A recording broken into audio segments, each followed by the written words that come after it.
Merong kaibigan si Tatay Digong dito sa Amerika.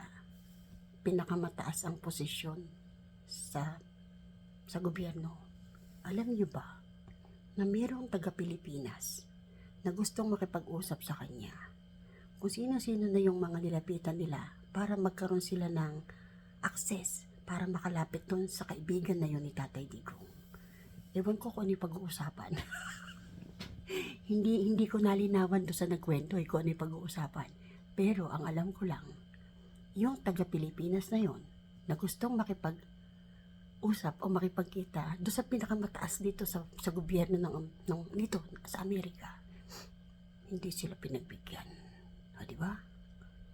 Ang nakikita kong reason doon, kasi ba naman, bakit nakidnap yung kanyang best friend na hinahangaan niya ng sobra-sobra, hindi ba? Sa totoo lang, yung best friend ko, na alam kong mabuting tao at walang ginagawang pagkakamali, at isa sa iniidolo ko, pagka dinamage mo, nagkagalit ako, nalulungkot ako. Ganun yung nangyari sa kanya. Kaya ngayon, itong kilalang tao na to sa Philippines, kahit anong gawin niya para makipagkita sa pinakamataas ang posisyon dito sa Amerika, hindi siya pinapansin. Diba? Hindi talaga. Ang pinapansin niya, yung sitwasyon ni Tatay Digong doon. At alam niyo ba, taski pa ako, yung sitwasyon ni Tatay Digong doon, hindi ko alam kung sinadya ba o talagang parang nakatadhana na mangyari. Kasi yung ICC kung saan ipinakulong ng administrasyon ng Pilipinas si Tatay Digong, sinampahan ng reklamo, itong bansang kinalalagyan ko, asan ba ako? Andito ako sa Amerika. Hindi ba? Pagkatapos, kasi may mga pinagkakagawa daw yon na against sa dito, against sa prinsipyo ba? O sa policy ba? Basta ganon. Magulo ba ako? Medyo. Ngayon, ang tingin ko dyan, yung nangyari kay Tatay Digong, last na nila yon. Tapos, dahil galit na galit yung bansang US, sa kanila, naku, tingin ko masasara. Ako, nagre-react lang. Parang ganun sa impeachment. Ano yung sinasabi ko sa impeachment? Umpisa pa lang. Kasi, pag nasusubayabayan mo yung istorya, meron kang advance idea, advance conclusion, di ba? Para kang isang scientist na nag-o-observe, gumagawa na experiment. Pero hindi ako yung gumagawa na experiment, sila. Ako yung parang critic. Ang impeachment na yan, sabi ko, alayan. Ang nangyari na malala, yun nga ipinakulong si Tatay Digong sa Netherlands. Pero dahil sa ginawa nila na yun, mabubulabog ang buong mundo. Kasi meron naman talagang sacrificial lamb Hindi mo alam, ikaw din pala ay sacrificial lamb. Ikaw din pala ay isa sa gagamitin o magagamit para yung mga taong nalalabuan malinawan. At saka yung mga taong walang balitang nakukuha, isa ka pala. Ikaw, isa ka pala sa makapagpaparating sa kanila na hey, hello, hi, kabayan, ito nangyayari. Baka gusto mo akong pakinggan. Ganun yung tingin ko, ha? Kaya, ang lagi ko pang sinasabi, kung ikaw ay politician, kung politiko ka, dahil meron kayong terms, nawawala, iboboto kayo, mananalo kayo, tapos after ng term mo, makakandidato ka ulit, iboboto kayo, ganon. Big question mark, mananalo ka ba pag kumandidato ka ulit? Kaya ang nakikita kong best move na gagawin dapat ng isang politiko.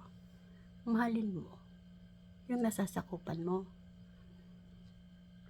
Sumusweldo ka naman, di ba? Yung sweldo mo galing sa taxes ng mga Pilipino. Parang ibabalik mo yon sa pamamagitan ng maganda mong serbisyo. At saka yung pagiging totoo mo.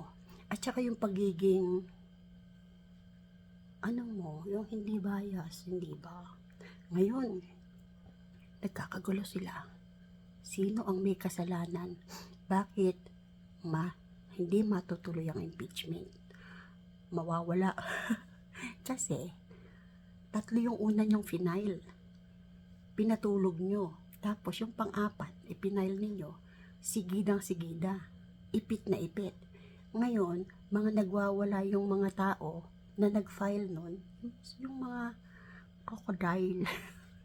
Nagwawala kayo. Kami namang pagkakamali yun. Kayo yung nagkamali. Kasi, kung hindi kayo nagpabago-bago ng isip at patumpik-tumpik, nag-file kayo una, tapos nag-file kayo pangalawa, nag-file kayo pangatlo, ngayon yung pang-4. Bakit hindi nyo ginawang success yung una pa lang? Kung yung una nyo pa lang na i-final na impeachment laban kay BP Sara, inactivate nyo na.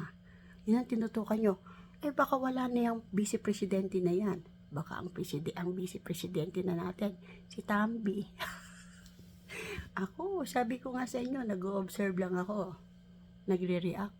Kaya nga, tanggap ko na yung mga followers ko, nababawasan ng nababawasan.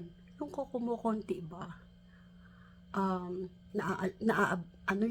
Nag-aalala ako doon. Kasi baka maging 0 na ba? O baka isa na lang, ako na lang din yung follower ko. Diba? Ang point ko lang po ito. Ano yung pwede mong ibahagi sa mga tao na reasonable, na tama ang katwiran, at tamang kaalaman, diba? Minsan, ayaw natin yung truth. Ang gusto natin, yung kung ano yung trend, diba? Pero ang hindi natin alam, yung truth, yun ang magseset sa atin ng freedom. Yung truth, yun ang magiging pag-asa nating lahat. At yung truth, yun yung tamang daan, tamang gawain para sa lahat. Dahil ang nagkakaisang tao, nagiging matagumpay na bayan. Tama po ba? Tama.